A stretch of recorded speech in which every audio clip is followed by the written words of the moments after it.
Association. Please vote yes. Please vote yes to approve the amendments. The concern, I don't know how to do this. The concerns of our community have been well documented. Overdevelopment of the land and the inevitable need for more infrastructure to support more units. But we have not been able to stop this overdevelopment alone. But we have selected people, you and the WDCA board, to make sure that our needs and concerns are addressed. I know you represent everybody, but we are everybody too. We realize that the council and the planning commission have had their hands tied since 1975, and that decisions have been made that are not in the best interest of a residential community. And we realize that we are dealing with a bully, a corporate bully who bought into our community and is dominating the landscape and eliminating the peace and quiet. I was told by a planning committee person that the Sweetgrass Hotel was built to blend into the surroundings by making it look like a sand dune. And that was done with us in mind. He sent along the planning commission rules on height, 55 pages. In the Jabberwocky talk is the phrase, shall not exceed 5 stories. So they built a garage at ground level, and then they put a 6-story hotel on top of it. And then they built a water park, and they pipe in music all day long, right into our yards and our porches. And they have great big weddings with great big bands playing dance music into the night. Hundreds of emails have been written over the past 3 years before, during, and after construction, worrying about the noise and the light pollution. Never has there been any acknowledgement that the concerns were worth addressing. The Hotel Dart has been kicking sand in our faces for at least 4 years. This bully owns the golf courses and many of the lagoons. Are they profitable? Will they need to be replaced to improve the bottom line? We, the people, have legitimate concerns. We don't like what the corporation has done to this small island. We didn't want to live in a community that was a subset of a wedding venue hotel complex. Please protect us and listen to our concerns. Of course, I hope we can work together with the hotel, but they must be a good and willing partner. Their track record here is not good. We must protect ourselves, and we voted for you to protect our interests. Please vote yes for the amendments, and then let's start cleaning up the paperwork so the commissions and the committees have some muscle. Thank you.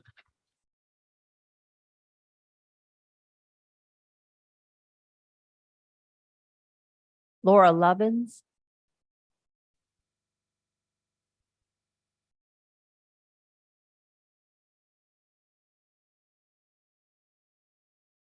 Good evening.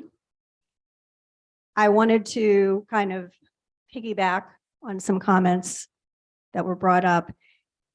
We talk about the developer. There's a man who actually owns 80% of our Wild Dunes Resort. His name is Ken Dart. And I'm going to read a quick excerpt from an article that was in the January 21st Billionaire News. It was written by Amy Lamar.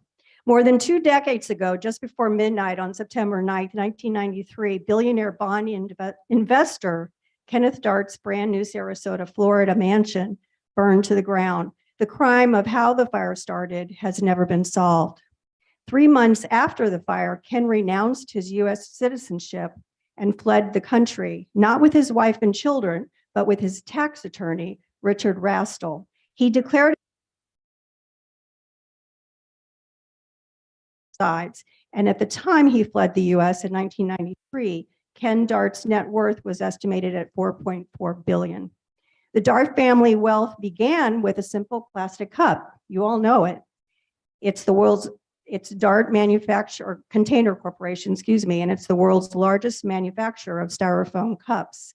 They also make the iconic red Solo cup. It has more than 50% of the U.S. market share. In 2001, after a long investigation, the IRS ruled that Ken Dart and his brothers improperly billed $11.6 million in personal security costs to Dart Container. Now, 21 years after he renounced his U.S. citizenship and relocated to the Caribbean with his tax attorney, Ken Dart has become the biggest real estate owner in the Cayman Islands. The tycoon has turned his attention to luxury real estate development in the Cayman Islands, Caribbean, and Latin America through his Cayman-based DART Enterprises. And now he turns to Isle of Palms. And I would ask this council to tell him we do not want any more development by him on our island. Thank you.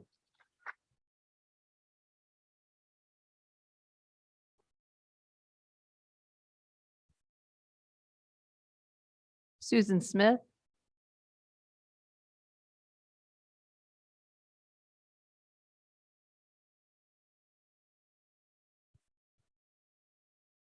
Hi.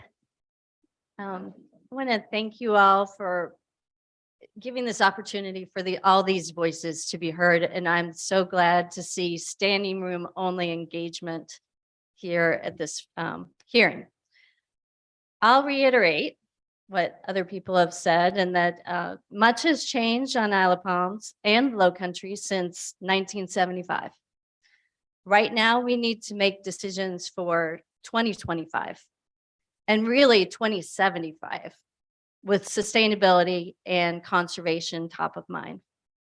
In 1975, wild dunes had yet to be developed, and it's also important to remember that the heart of the island mostly had 2-bedroom cottages or 3-bedroom ranch homes, not to mention plenty of undeveloped spaces. Most beachfront homes were also much smaller than they are today.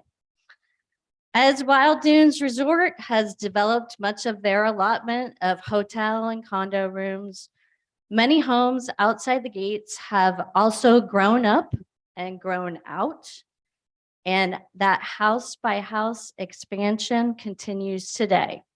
Currently, 5 small homes near where I live are being replaced with homes 2 to 4 times their size.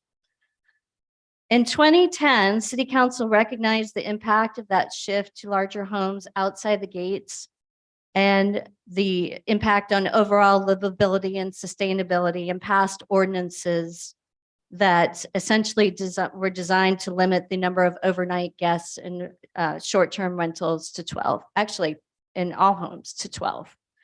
As you consider this new set of ordinances to pull back on building out wild dunes, it's important to remember that those actions were taken outside the gates. Similar actions were taken outside the gates in response to overdevelopment. And continue to consider the big picture.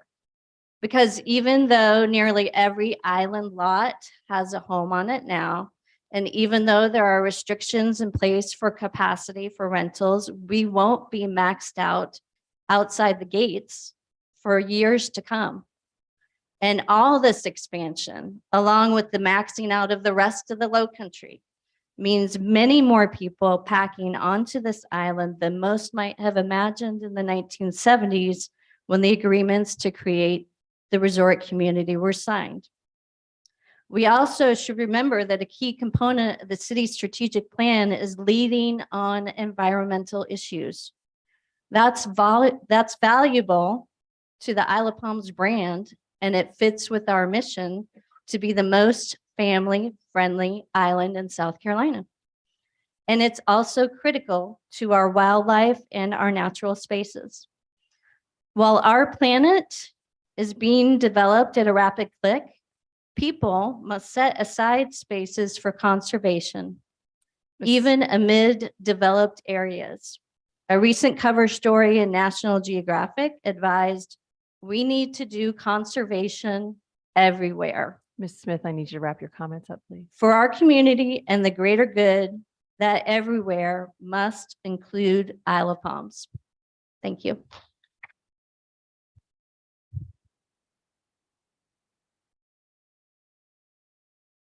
Susie Wheeler.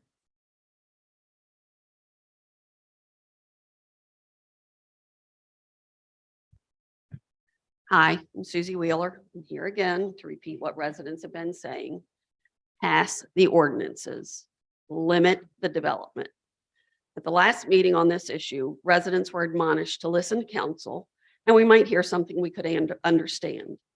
I can assure each and every one of you, we're listening and we understand. Now what we want is for you to listen.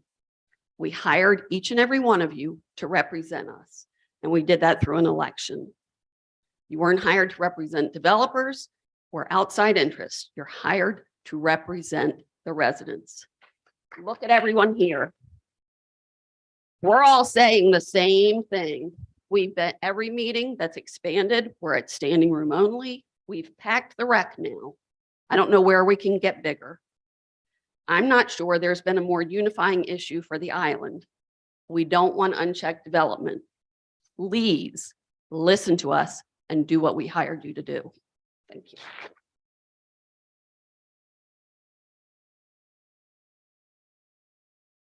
All right, thank you. Folks that did not sign up, would you like to take the mic? Go ahead.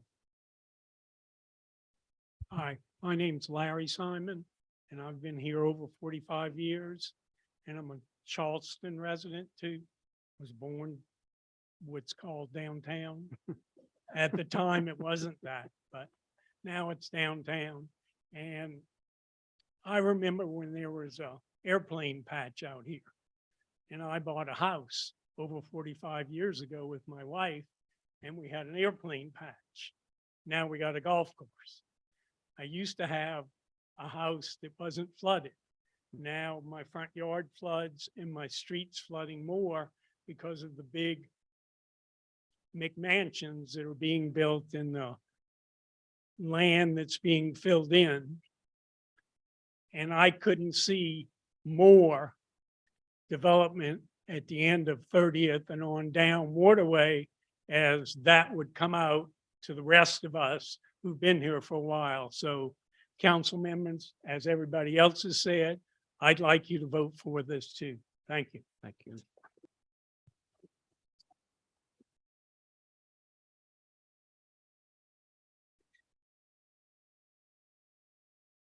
Hi, guys and ladies.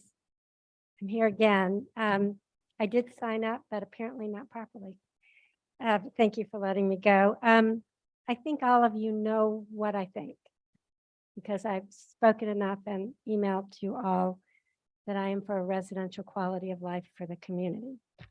I'm so proud of my fellow citizens for speaking up and coming out in full force. We were asked to show you in full force, and I think we've really done that. So I'm going to just do a quick little excerpt. I was actually at a groundbreaking a few weeks ago, and don't hit me on this, but the governor spoke.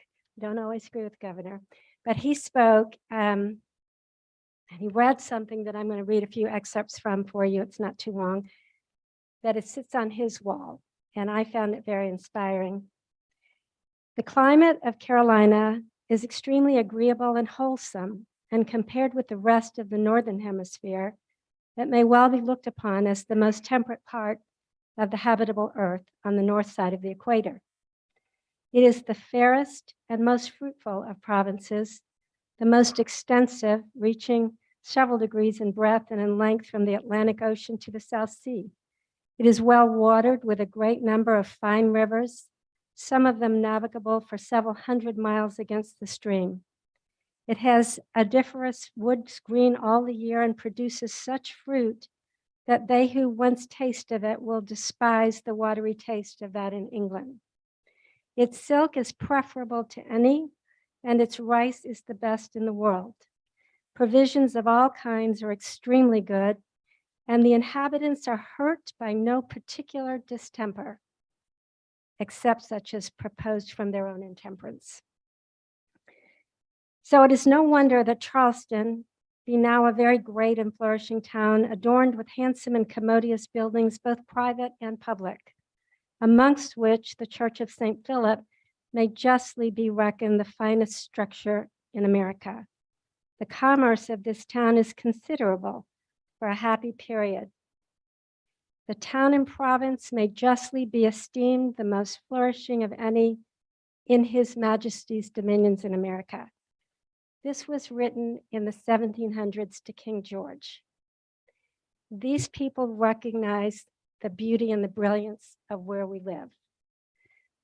And so I ask of you to take a step out of your immediate pockets or needs or developers or interest and influence and view this land as the precious land that it really is. It is now in your hands to treasure and value this small island and protect her for us and for generations to come. Please vote yes on every ordinance. Thank you very much.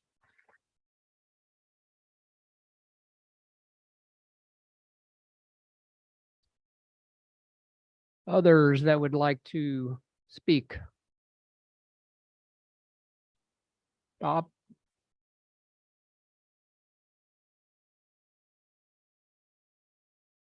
Good evening. My name is Bob Ballard and I live at 8 Lake Village Lane in Isle of Palms. I'm a relatively newcomer to the island in a sense. We purchased a home in Lake Village in the summer of 2019. And I say somewhat new in that the first time I set foot in Isle of Palms, in Charleston and South Carolina was November 30th, 1976. I left November 30th of 1979. I had spent 3 years aboard ship. I was a brand new ensign, and I was introduced to the South and to Isle of Palms for that 3-year period. Now, honestly, I probably only spent half of my time here. The rest was at sea, but it made an impression on me such that it became my someday. It became something that I knew at some point in the future, I did not know when, that I was going to return to. And I did 40 years later. That's my personal story. Every single person in this room, and I'm sure each and every one of you, has a reason why you live here, why you love it, and why we all want to preserve it. So I implore you, do not swing and miss. Do not whiff. Do not blink. Hit it the hell out of the park and pass the ordinances.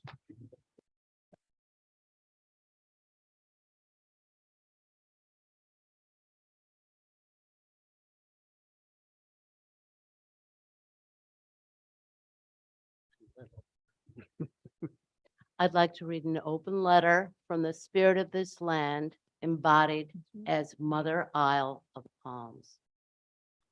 Could you give your name and address, please? Emily Ulrich, Thank you. Cameron Boulevard. Thank you.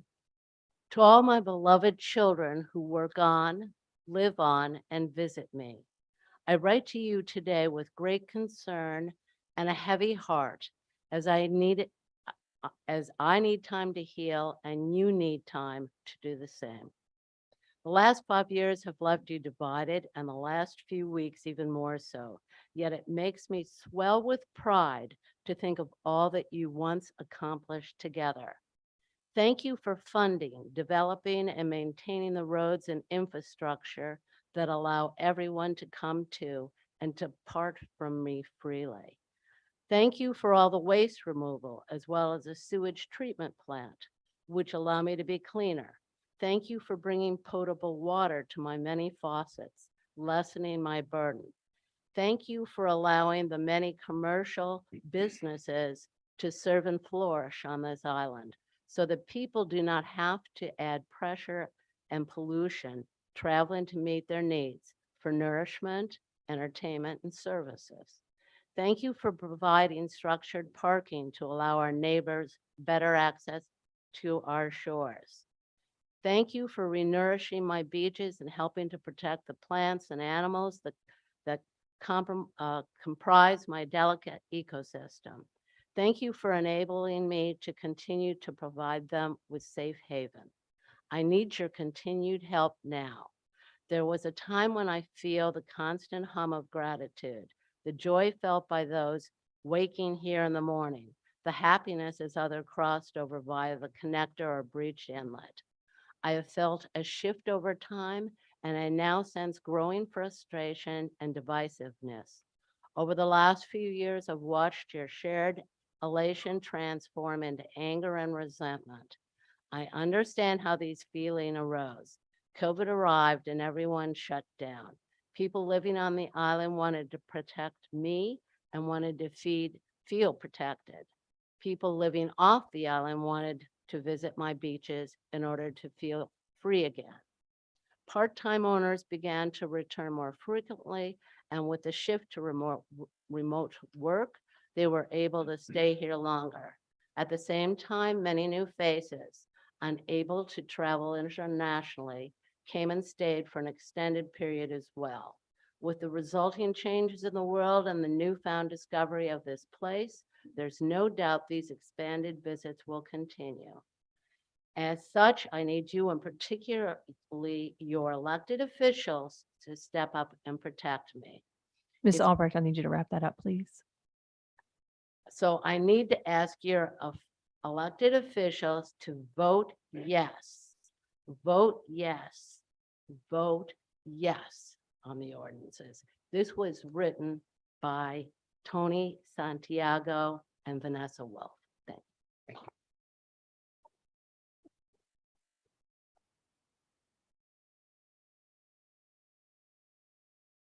Anyone else? Joe?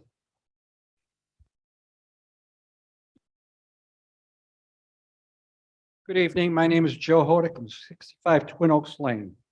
Back in July of 1990, my family and I came down here. My wife, who's deceased, but at that time, her best friend taught at the College of Charleston, invited us down here for a week. We came back the following year. And this was right after Hugo hit in '89. Took a break, came in 3 more times. The last time was 2003, August of 2003. We were leaving on a Saturday, Thursday. My wife woke up and said, "We're buying a home." Okay. We're renting at 47 Twin Oaks Lane. 65 was open. We made the deal and we bought it, hoping to move down here. Well, she passed in 2015 of cancer, but she says, keep the dream alive. Moved down here in 2016. And after we bought the home, we were downtown Charleston, and there was a sign with a beach scene. And it says, "Welcome to paradise," where it's always happy hour. And it is. I came from a suburb of Chicago, Cook County, which we call Crook County in the state of confusion. And that's what it is. Here it is paradise. And God has blessed this place. We need to do and say yes. So thank you.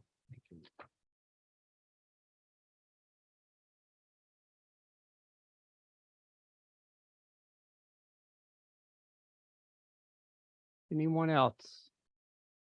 Joe, that may be a good one to end on. Thank you. All right, thank you all for coming tonight. Thank you for speaking. Thank you for adhering to the 3 minutes. I know it's tough to do sometimes, but just in the interest of trying to get as many people as possible to speak, it's just kind of a helpful timeline to keep us going. Again, thank you. We've heard you loud and very clear tonight, so we appreciate that. So there being no further business, Motion to adjourn. second, It might be helpful turn just, on the mic.